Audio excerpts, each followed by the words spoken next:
Hello and welcome to the Offside Rule. We get it live from Wembley. I nearly messed it up already. It has actually been a delayed kick-off. I do apologise for that. It's Lindsay Hooper and Kate Borsay. Hello. You were busy mowing the lawn, weren't you? Well, I thought I'd help out for the Community Shield. They said they were short of a few hands here at Wembley Stadium, so on the mower I popped. I've done some beautiful square work out there.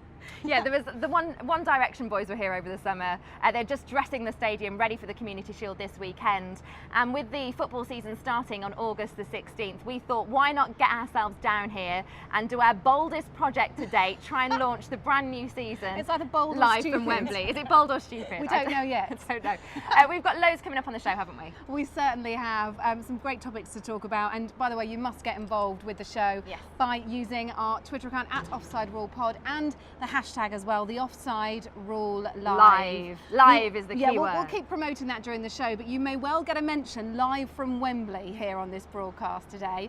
Topic-wise, well, Lynn's been shopping. She's been down the supermarkets, drawn a bit of inspiration. The first one's called Best Buy, Better Buy. So in other words, good buys this season and perhaps where people could have done better. Yes. And then we're going to talk title runaways as well. Several teams ran away with the titles in their respective leagues in Europe and in England as well last season. So we're going to tip a few teams to run away with title success. We've kept the hashtag up there just to remind you in case people can't remember the Offside Rule Live. And that's how you can get in touch. We're going to keep checking all those tweets as we go on. In fact, we're going to hear from Sean Thorne a bit later. Sean is a very handsome gentleman, as you can see right now. You're there with your iPad ready to go. And can I just say, Sean has a pink iPad today. Looks like he's borrowed his mum's iPad, but it is actually yours, isn't it, Sean? Yes, yeah. We've also got Kate Partridge doing a European preview, so it's not just about our domestic league, we're also going to look abroad, and Kate is going to fill us in on all things La Liga, Serie A, Bundesliga, French League. French League, you told me, kicks off on Friday. Okay, so we'll hear from them a bit later. It is 30 minutes, this broadcast, 30 minutes. What we're going to do, first of all, is let's talk about our first topic, Best Buys, Better Buy. What I did when I set this for you was say, and we always have a bit of confusion over topics here, Best Buy, so we wanted to pick a team in the Premier League that we think have had an absolute steal, bang on the money, a player that they couldn't have got any other better signing. But then likewise, we want to pick a player that we think that a club could have maybe made a better purchase, someone who we think won't live up to the billing or the cost of their price tag. So Kate, who have you gone for? David Ospina is my first one. Goalkeeper, gone to Arsenal. Huge success in the World Cup with Colombia. I like the guy. He's 25, seems very composed, very reliable, and it's good for Szczesny to have that bit of competition, and Szczesny is well aware of this. I hope he's not like Szczesny in that he arrives at the club and does fantastically well and then just starts to kind of level out and not really do very much. So the competition for Szczesny will be great, but I'm really looking forward to seeing him. He didn't make the Emirates Cup, he had a slight thigh injury for that. Best thing about him, well, around £3.5 million from Nice. Wow. For David Ospina. I think that's a very shrewd move, very intelligent in goal. He's quick as well, actually, which is why I like him. So looking forward to seeing one of the stars of the World Cup in the Premier League. Well, I've gone for a player, Bayan Kurkic, who's gone to Stoke City. Now, Bayan, if you know any much about this player, he was the youngest ever player to make a debut for Barcelona. He's only 23 years old now still. A player that Mark Hughes, when he was at Manchester City, had his eyes on. He's had a brilliant pre-season for Stoke. He scored in 2 of 3 of their pre-season matches. Had a blazing review from his first game, his actual debut for Stoke City. I think at £3 million on a 4-year contract, that's really good business for Stoke City. Yeah. I really can't wait to see him, and I think although he's been around, he's been to AC Milan, I'm sure Kate will know a little bit more about this as well. He's been to a lot of clubs in Italy. I actually think the Premier League might suit him well. Stoke, the new playing Stoke, because of course Stoke City had a reputation for being quite defensive, but Mark Hughes has changed that. He's trying to play more free-flowing football. I think he'll fit into that rather well. He is a real steal, isn't he? And I'm pleased for Stoke. Quite limited on spend up to now, but it's kind of one of those rare occasions where it's a really good value player and someone to excite the fans as well. I'm going to chuck in another one and tell me when I need to stop talking, because she's the one plugged into the talkback today, folks. So you know what I'm like. I'll just carry on talking until tomorrow at 12 midday. Steven Corker, a player that I think is really good value. Not necessarily for his price, but for his age, it's good. And also the fact that Steven's left Cardiff, he'll be going to QPR, working with Rio Ferdinand there. I think For him, it's a great deal because he gets the chance to unlock his potential. For QPR, it's a great deal because he will seem relatively cheap if Rio Ferdinand makes a real player out of him. Really good centre-back. He's always had that potential, and when he was at Tottenham, he was lauded and he was lined up for international accolade, and he fell by the wayside really at Cardiff a little bit, so I'm excited to see him at QPR. His middle name's Roy, so I'm thinking if he wants to get back into the England team, maybe that's the way to do it. What wasn't so brilliant about Stephen Corker was his welcome to QPR shot. So you know all the players have photographs taken when they sign for a club, and there's one of him stood with his QPR shirt on. He's got the scarf above his head, and either the shirt is too short or it's just a bit of a dodgy shot because it's proper non-league stuff. the kind of shirt's risen above his belly, and there's a little bit of belly fluff showing underneath. Fluff? Yeah, a little bit of belly fluff okay. showing underneath one of his official signing shots. So I quite kind of like that about him. He clearly doesn't mind too much about what he looks like. There were no designer boxes peeking through. It was just pure belly fluff all the way. So well done, Stephen Corker, for keeping it real. Before we move on from this topic, I will throw in one more to the mix. Brede Hangeland going from Fulham to Crystal Palace. I think Tony Pulis has made another great move there. He's a defender I've always rated, and for anyone who plays fantasy football, he gets you a rather lot amount of points as you go on. And certainly a few seasons ago, he was one of my top players to have in your squad. I think someone agrees with you. If you we've hear got tours that, going on at we've Wembley, got stadium by the way. tours and the odd random cheer. So it's not that we've got lots of fans And the here. odd bit of building work because they're thinking of knocking it down and doing it again. Let's get into our live tweets then, because we've had a few chats about that Best Buy, Better Buy. We'll go on to Better Buys in just a moment, but let's see if there's been any reaction from Sean on loads Twitter. of tweets coming through. Cheers for getting in touch. Double points if you're supposed to be working and you're watching us. So we'll start with Shawnee, because he's got the best name here, who's gone for Best Buy Rio Ferdinand to QPR and Worst Buy Joe Cole.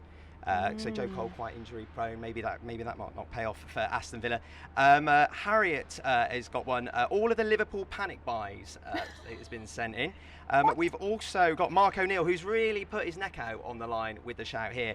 He said it's too early to judge on best and bad signings, to be honest. And he's also thrown in his thoughts for the title race. He wouldn't look past the top four. So.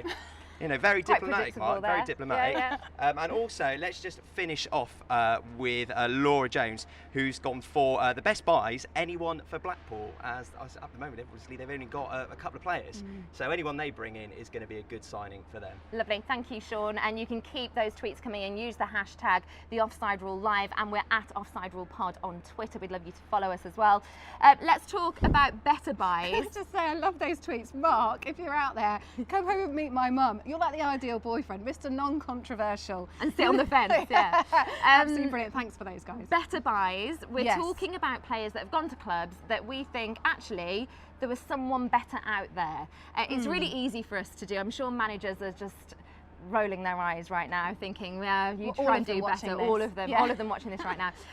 But let's do it. Let's do it anyway. Shall I start us off? Go on then. Carl Jenkinson, who went from Arsenal, he's actually gone to West Ham on a season-long loan. Now, Carl Jenkinson, I'm not saying that he's not a good player. I think he's got some great potential. However, you talk about press conferences. Did you see his press conference? How miserable he looked when he was unveiled as a player for them. He looks about as miserable as most of the West Ham fans, to be fair. He didn't look very happy about joining West Ham on loan, to be honest. And the other thing is to say that he's had, unlike who I was pointing out with Bayan for Stoke City, he didn't have a very good debut. He gave away a penalty and then got injured. Another injury for West Ham, a hamstring injury. So at the moment it's touch and go whether he'll start the season. I just have a feeling it's a little bit cursed there. So my suggestion would have been... If not, Lindsay's just cursed you anyway. Sorry, West Ham. Well, 3 or 4 pre-season games he's been in, there have been, and West Ham haven't done very well, and that's why I'm saying this. But I actually think that a better player out there was from the Ivory Coast, Serge Aurier. In fact, KP, who's our foreign... Is that how, am I saying that right? Aurier, yeah. Aurier, yeah, good.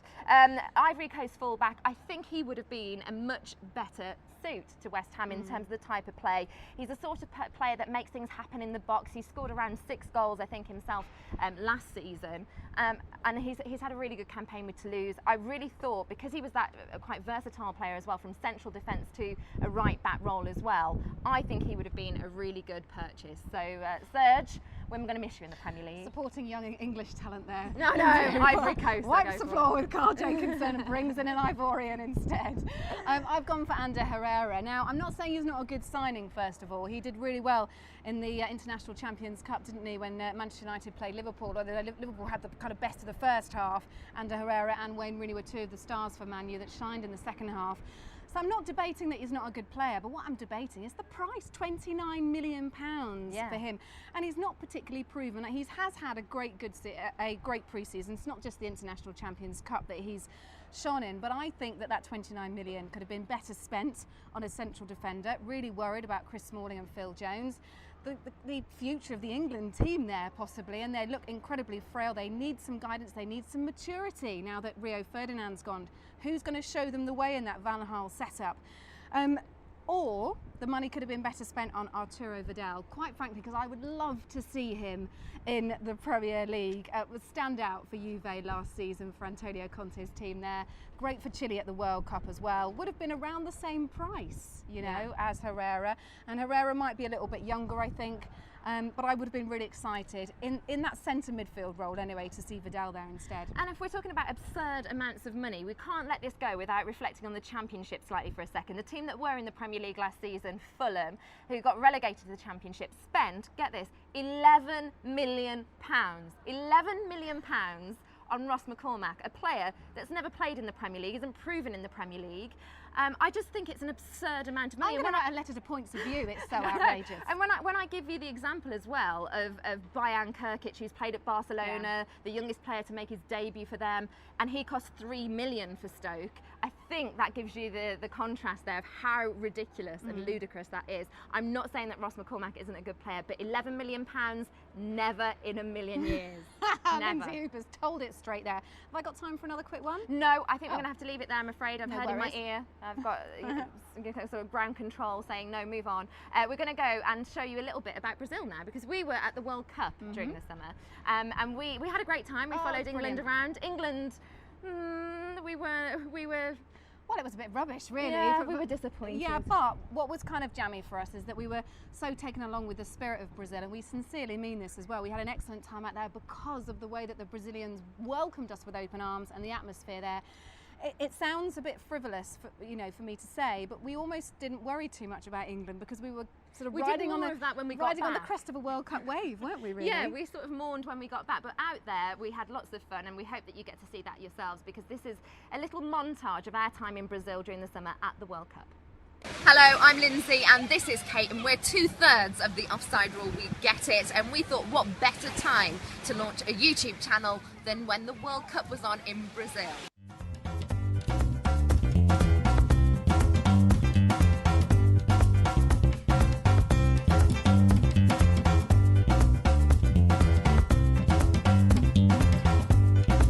Lindsay in TalkSport Towers. We're having to keep our voice down because actually there's live radio going on just around the corner. We've got our next presenter lined up doing his show. Evening Durham.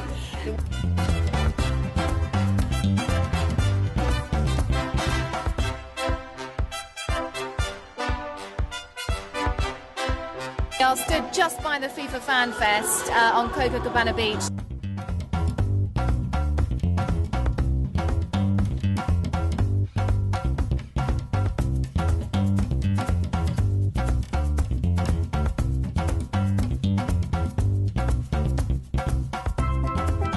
Best experience of Brazilian beach ball like then? Well, I think I got the serving okay. Yeah. But I couldn't really help out much, could I, with the volleys and headers? Yeah.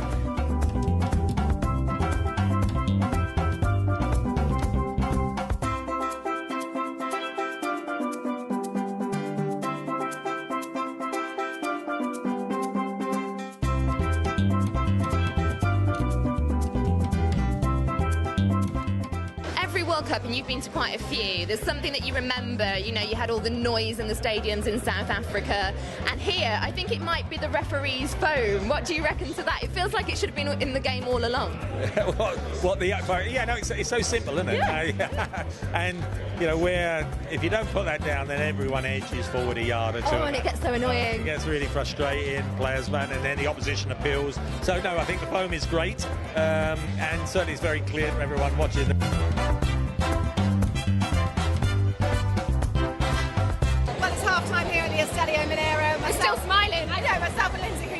offside rule, we get it.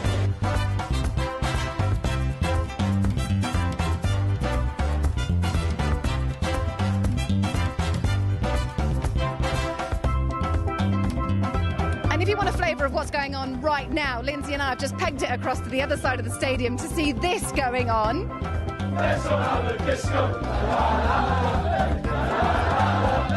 It's been disappointing on a football perspective, but it's Brazil, it's the World Cup.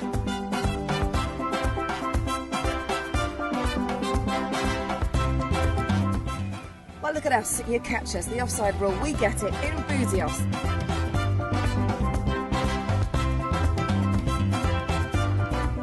Well, here in Buzios, there's a massive contingent of Argentinians who've just watched their side squeeze through to the quarterfinals of the World Cup.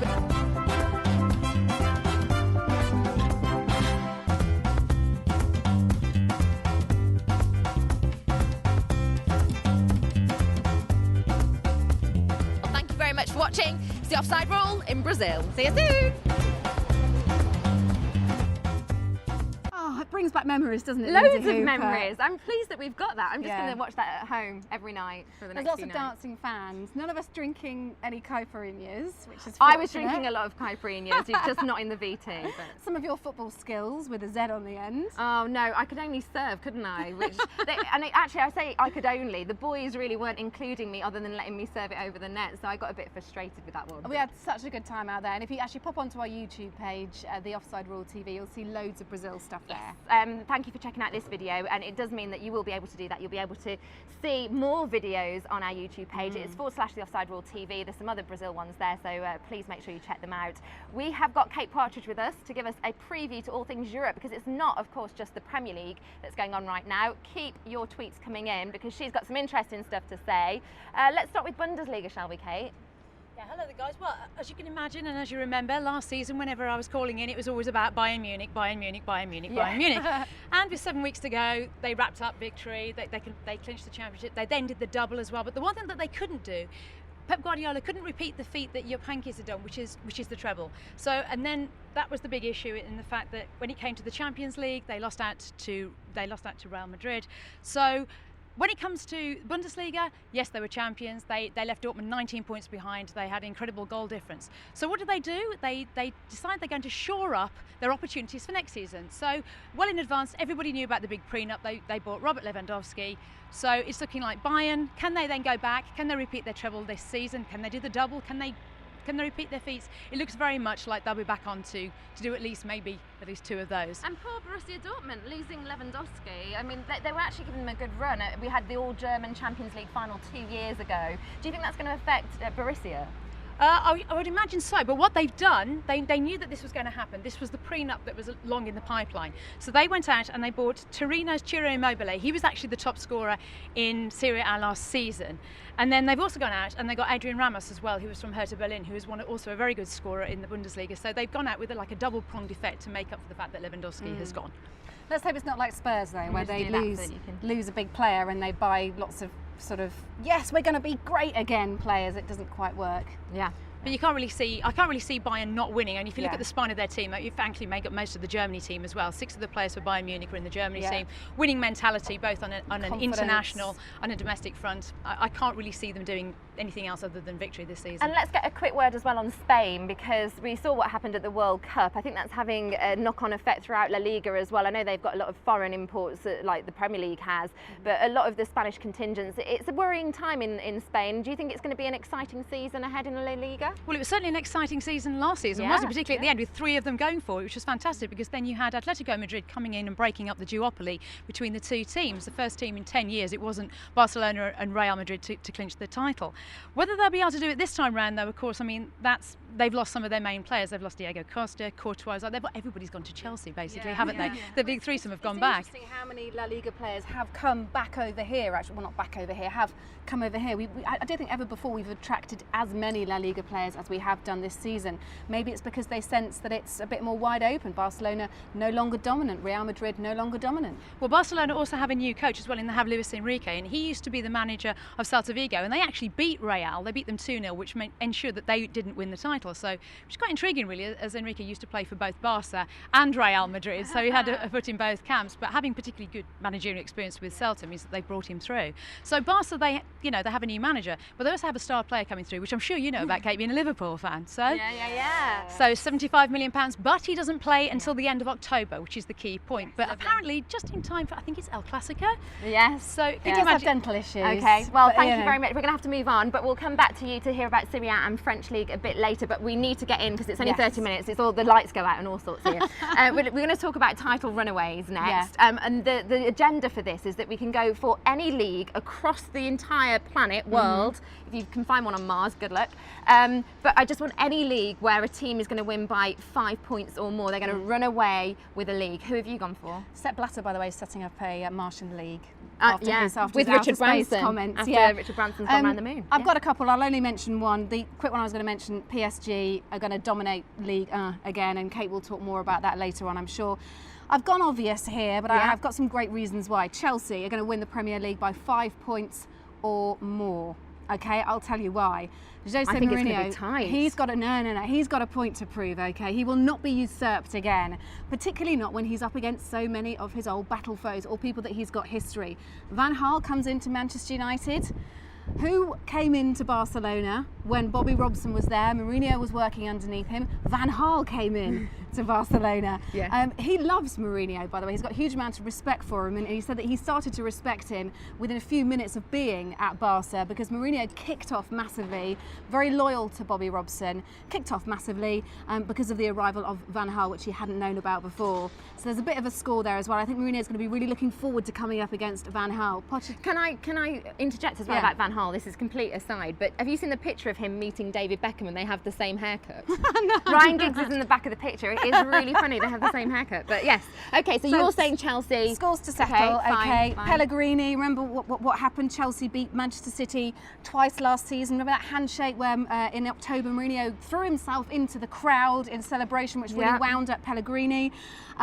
Brendan Rodgers worked under Mourinho at Chelsea. It's like a little web of intrigue, this. It really, really is.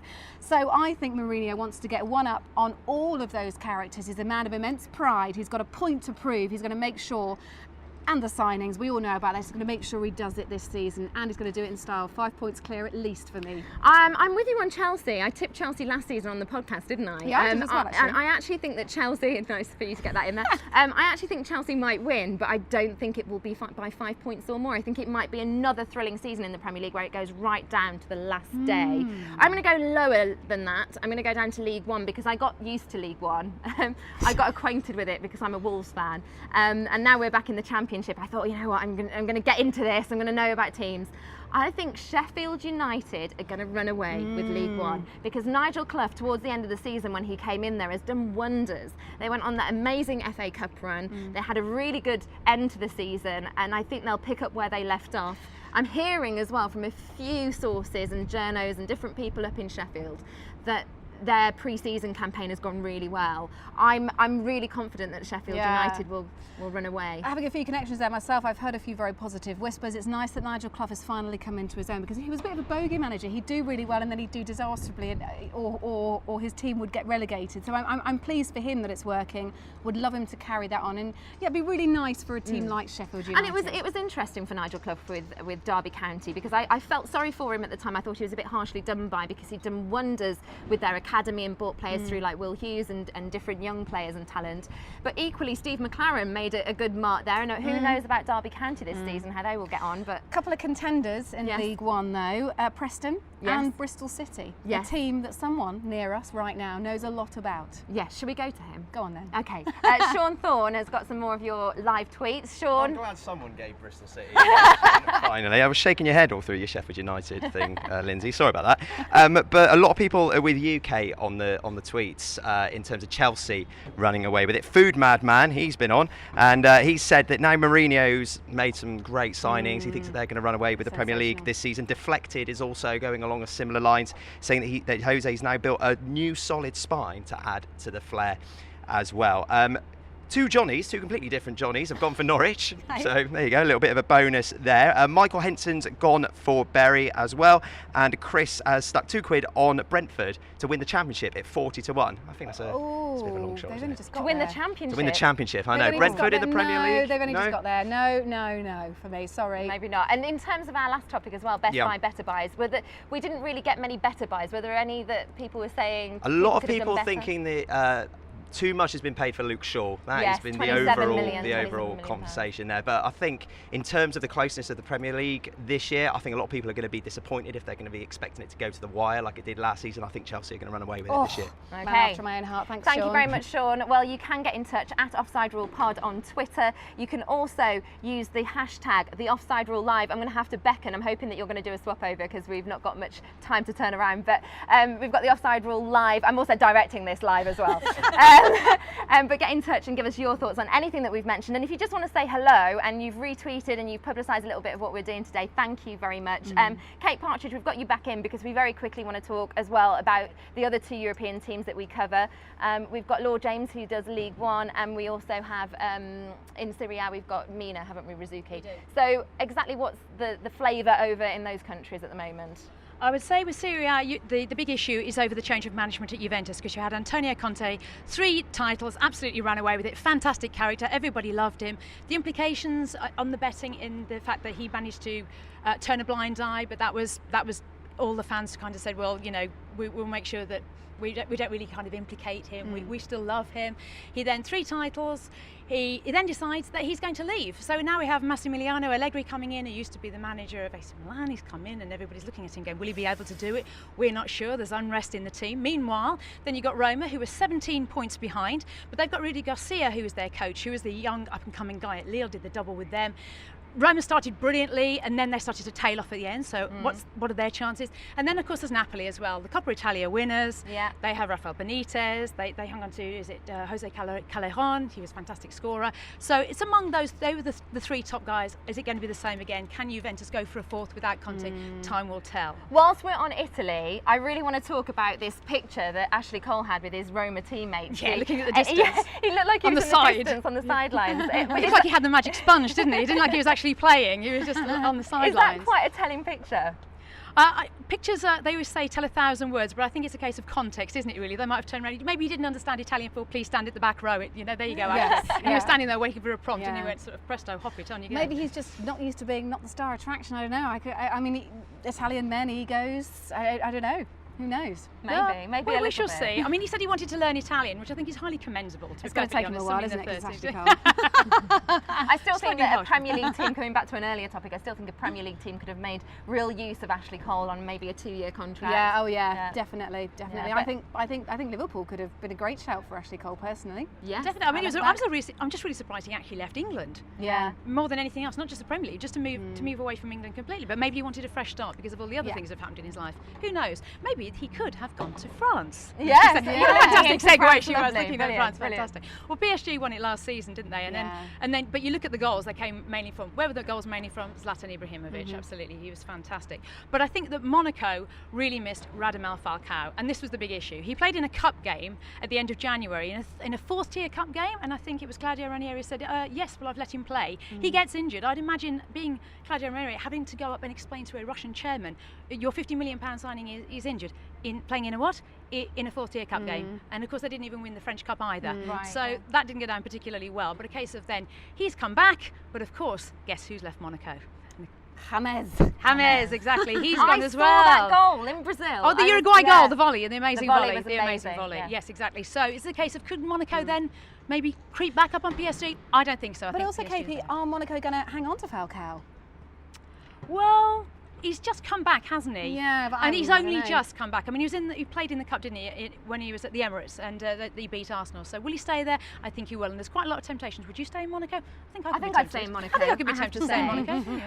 That's pretty much the end of the broadcast for us. I just wanted to make a quick mention because we have lots of football contributors, lots of writers on the website, don't we? So let's give them as a bit of a plug. In fact, you've got a Euro Bites preview, and you've got lots of things up there on the website. So KP's up there. We've got some great writers there. Offside Rule offsiderulepodcast.com. We're always looking for talent in this operation as Always well. We looking must for thank talent. everyone who's been involved in the show today. Everyone works very, very hard for us. Yes, I want to say a big thank you to everyone. We've had Russell Martin and his team here making all this go live to YouTube.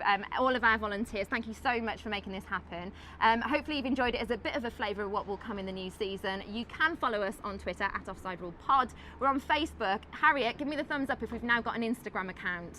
We have an Instagram account as well. Things keep moving, don't they? We'll be back. We're going to have 2 weeks. We'll come back after the start of the Premier League season with a whole season ahead with Hayley McQueen, talking football. We'll have lots of random topics as usual. It's like a good gossip with a bunch of women at the pub, I think, At the basically. pub, So if you're not the usual person to hang out with a bunch of women talking football at the pub, do come and join the conversation. Yeah, and keep those coming in as well with the hashtag Offside Rule Live, the Offside Rule Live, to let us know what you thought of the broadcast, and we'll be back in a couple of weeks. Am I okay to say goodbye, everybody? Everyone's saying yes. Goodbye. Bye.